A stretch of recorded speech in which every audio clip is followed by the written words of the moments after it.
রে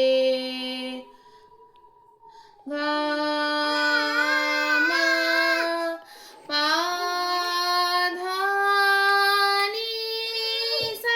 আচ্ছা ঠিক আছে, বলছি আ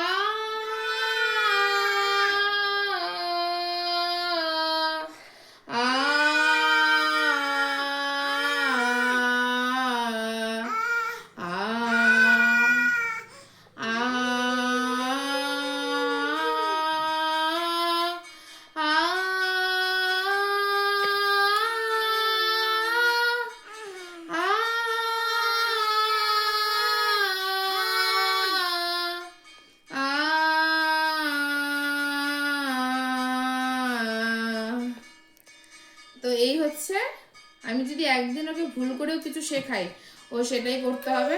এখন খাওয়ানোর সময় প্রতিদিন সারেগামাপা করতে হয়।